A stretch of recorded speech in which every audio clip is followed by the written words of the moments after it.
Local train চালুর দাবিতে নলহাটি স্টেশনে বিক্ষোভ। দূরপাল্লা ট্রেনের স্টপেজের দাবিতে বিক্ষোভ। নলহাটি স্টেশনের উন্নয়নের দাবিও তুলছেন বিক্ষোভকারীরা। বিক্ষোভে নলহাটি নাগরিক মঞ্চের কর্মীরা। আপনারা দেখতে পাচ্ছেন সেই ছবি। লোকাল ট্রেন চালুর দাবিতে নলহাটি স্টেশনে বিক্ষোভ দেখানো হচ্ছে। দূরপাল্লা ট্রেনের স্টপেজের দাবিতেও এই বিক্ষোভ।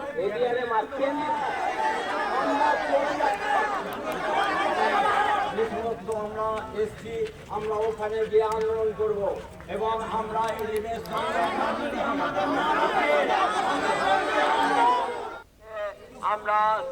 আমরা যে মিটিং আমরা যে আজকে সমাবেশ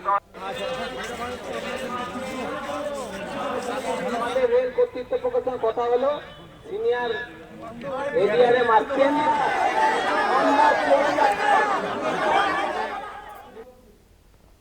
কথা বলবো, টেলিফোন লাইনে রয়েছে প্রতিনিধি মনা বীরবংশী। মনা, এখন কি পরিস্থিতি?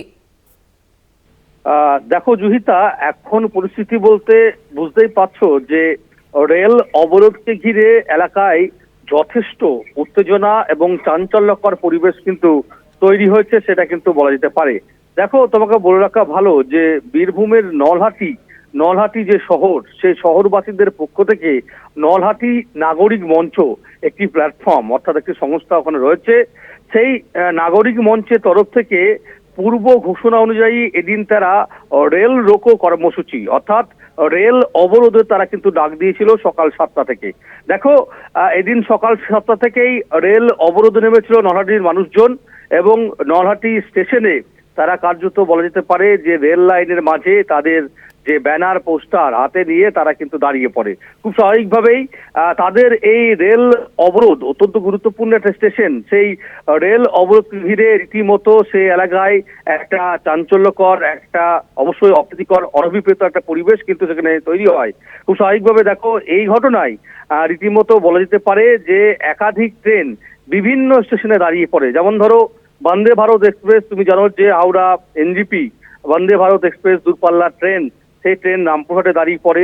খুব স্বাভাবিকভাবে একাধিক ট্রেন কিন্তু দাঁড়িয়ে পড়ে, কারণ তুমি জানো অত্যন্ত গুরুত্বপূর্ণ স্টেশন নলহাটি। এই নলহাটির দিকেই বিশেষ করে উত্তরবঙ্গের অন্যতম একটি যোগাযোগ মাধ্যম রেলপথ, সেখানেই কিন্তু অবরোধ। দেখো, অবশ্যই কি দাবি তাদের, আমরা কথা বলেছিলাম নলহাটি নাগরিক মঞ্চের যারা নেতৃত্বে রয়েছেন বা তাদের যারা সদস্যরা রয়েছেন, তাদের বক্তব্য খুব পরিষ্কার। তারা বলছেন যে একাধিক ট্রেন নলহাটি রেল স্টেশনের উপর দিয়ে যায়, কিন্তু সেই সমস্ত ট্রেন স্টপেজ কিন্তু দেয় না।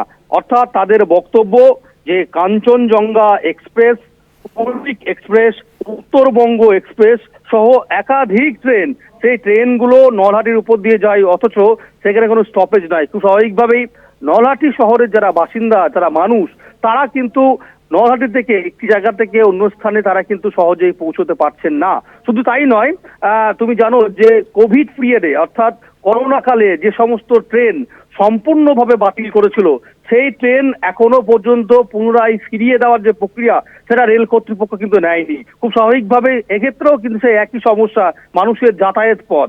শুধু তাই নয়, নলহাটির যে স্টেশন রয়েছে সেখানে টিকিট কাউন্টার, সেখানে নলহাটি স্টেশনের ভেতরে, অর্থাৎ মানুষ যখন ট্রেন এসে ধরবে টিকিট কাটার পর, কিন্তু সেক্ষেত্রে সেখানে যদি টিকিট কালেক্টররা যারা থাকেন তারা যদি চেক করে, তাহলে তো টিকিট কাটা পারবে না, সেক্ষেত্রে হেনস্থার মুখে পড়তে হয়। খুব স্বাভাবিকভাবেই একটা নির্দিষ্ট জায়গায় স্টেশনের বাইরে, যেখানে যাত্রীরা বা সাধারণ মানুষের টিকিট কেটে যাতে স্টেশনে ঢুকে প্রবেশ করে ট্রেনে চাপতে পারে, তার জন্য টিকিট কাউন্টার নির্দিষ্ট জায়গায় করতে হবে। এ ধরনের নানান কিন্তু দাবি দাওয়া রয়েছে। সেই দাবি দাওয়া নিয়েই কিন্তু মূলত বলা যেতে পারে যে নলহাটি নাগরিক মঞ্চের পক্ষ থেকে তারা পূর্বে ঘোষণা অনুযায়ী ডাক দিয়েছিল এবং তাদের এই রেল রোকো যে কর্মসূচি, অর্থাৎ যে অবরোধ, সেই অবরোধ কর্মসূচি তারা কিন্তু চালাচ্ছে। আর জানিয়ে রীতিমতো এলাকায় কিন্তু একটা উত্তেজনার পরিবেশ তৈরি হয়েছে, সেটা বলা যেতে পারে। ধন্যবাদ জানাবো তোমাকে মনা।